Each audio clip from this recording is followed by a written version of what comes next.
Hello साथीहरु, सबैलाई स्वागत छ मेरो युट्युब च्यानलमा। सबैलाई स्वागत गर्न चाहन्छु। हेर्नुस्, आज म एउटा सुर्खेतको राजधानी सदरमुकाम वीरेन्द्रनगर सुर्खेतमा बजार एरियाको दृश्य, यो बस पार्क नजिकको दृश्य हो साथीहरु। यो मंगलगढीको दृश्य हो। यो उतापट्टि देखिने, यो तल्तिरपट्टि मंगलगढी ब्यारेक छ यहाँ।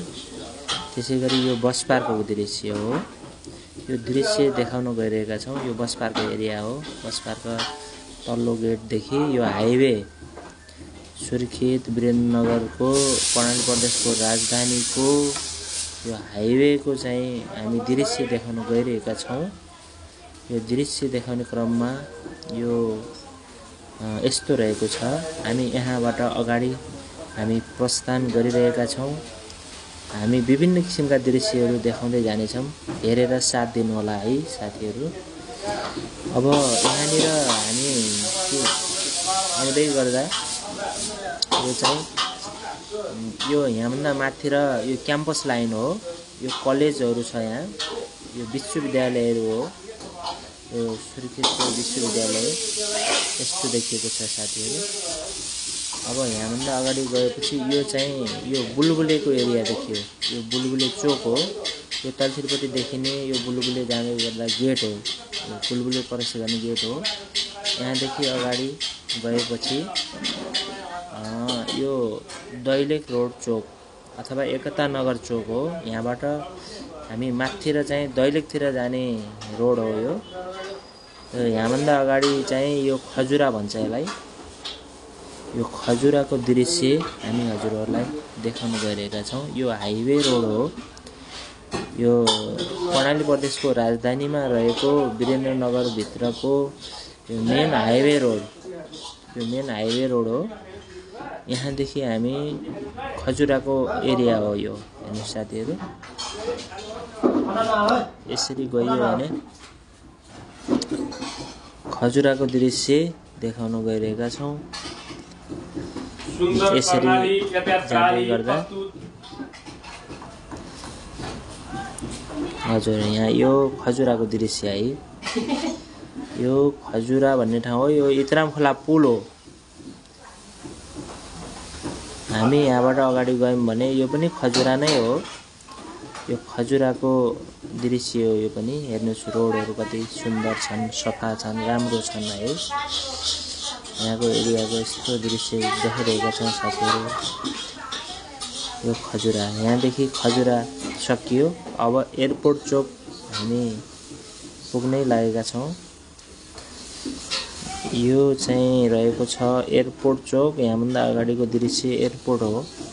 यो भन्दा माथितिर देखिने दृश्य एयरपोर्ट हो।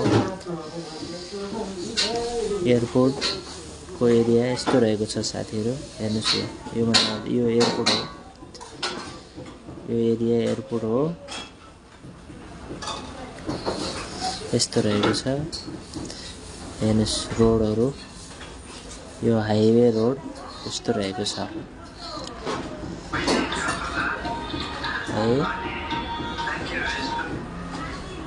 यसरी चाहिँ हामी यो पदमपुर चोक हो।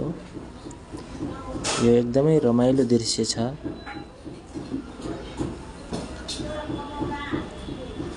हेर्नुस् साथीहरु, अब हामी यहाँभन्दा अगाडि जाँदै गर्दा हामी पिपिरा भन्ने ठाउँमा हामी पुग्नै लागेका छौं। यो आयो पिपिरा। पिपिरा आइसकेको छ। यो पिपिरामा रहेको यो पिपिरा चोक, पिपिराको चोक हो। यो तल्तिर देउती बजाइको मन्दिर देखिन्छ। भन्दा अगाडि हामी चाहिँ यो चाहिँ यसरी अगाडि जाँदै गर्दा हामी चाहिँ पिपिरादेखि अगाडि लागेका छौं। हेर्नुस्, यस्तो सुन्दर सफा यो सुन्दर वातावरण देखिएको छ है। यसरी चाहिँ रमाइलो छ जस ठाउँ। यसरी हामी अगाडि जाँदै गर्दा यो चाहिँ हेर्नुस्, आहा कति राम्रो छ है।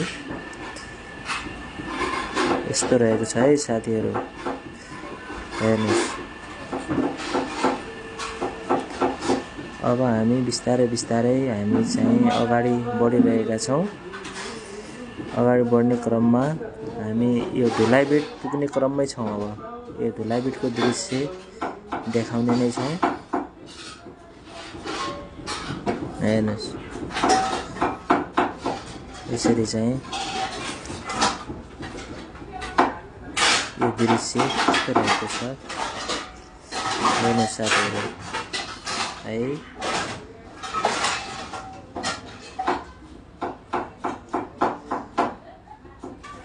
यसरी चाहिँ हामी बाइकमा हिँडिरहेका छौं।